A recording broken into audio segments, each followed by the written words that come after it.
मीरा के लिए कृष्ण भ्रम नहीं, हकीकत थे। इंसान आमतौर पर शरीर, मन और बहुत सारी भावनाओं से बना है। यही वजह है कि ज्यादातर लोग अपने शरीर, मन और भावनाओं को समर्पित किए बिना किसी चीज के प्रति खुद को समर्पित नहीं कर सकते। विवाह का मतलब यही है कि आप एक इंसान के लिए अपनी हर चीज समर्पित कर दें, अपना शरीर, अपना मन और अपनी भावनाएं। आज भी कई ईसाई संप्रदायों में नन बनने की दीक्षा पाने के लिए एलडी ढक्कियां पहले जीसस के साथ विवाह करती हैं।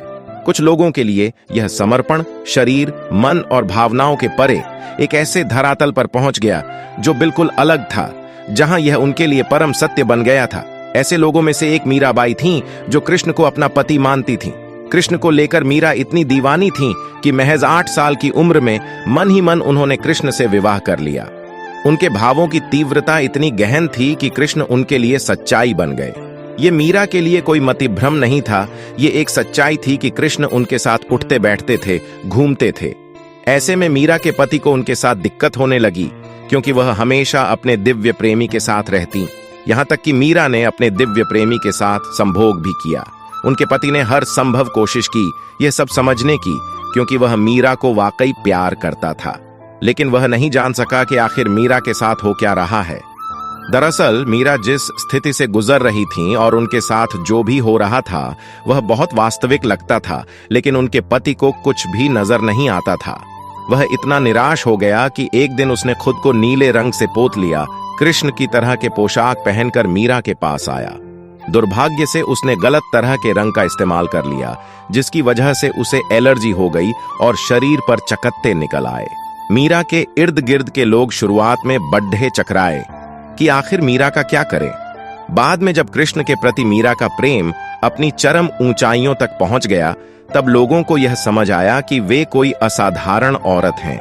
लोग उनका आदर करने लगे, ये देखकर कि वे ऐसी चीजें कर सकती हैं जो कोई और नहीं कर सकता। उनके आसपास भीड़ इकट्ठी होने लगी। मीरा ने जवाब दिया, वह सामने बैठा है, मेरा स्वामी नैनचोर, जिसने मेरा दिल चुराया है, और वह समाधि में चली गई। पति के मरने के बाद मीरा पर व्यभिचार का आरोप लगाया गया। उन दिनों व्यभिचार के लिए मृत्यु दंड दिया जाता था, इसलिए शाही दरबार में उन्हें जहर पीने को दिया गया। उन्होंने कृष्ण को याद किया और जहर पीकर वहां से चल दी।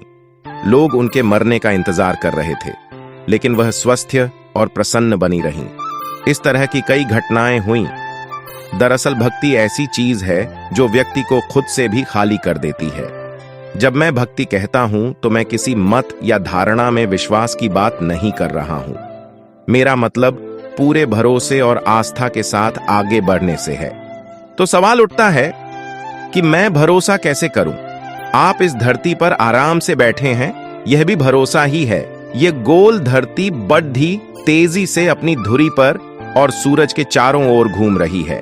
मान लीजिए अचानक यह धरती माता उल्टी दिशा में घूमने का फैसला कर लें, तो हो सकता है कि आप जहां बैठे हैं वहां से छिटक कर कहीं और चले जाएं। आप नहीं जानते आप कहां पहुंचेंगे। तो आप आराम से बैठें, मुस्कुराएं, दूसरों से बातें करें। इन सब के लिए आपको बहुत ज्यादा भरोसे की जरूरत है, लेकिन यह सब आप अनजाने में और बिना प्रेम भाव के कर रहे हैं। इस भरोसे को पूरी जागरूकता और प्रेम के साथ करना सीखिए। यही भक्ति है। यह सृष्टि जैसी है, उस पर वैसे ही भरोसा करते हुए अगर आपने जागरूकता और प्रेम के साथ यहां बैठना सीख लिया तो यही भक्ति है। भक्ति कोई मत या मान्यता नहीं है। भक्ति इस अस्तित्व में होने का सबसे खूबसूरत तरीका है।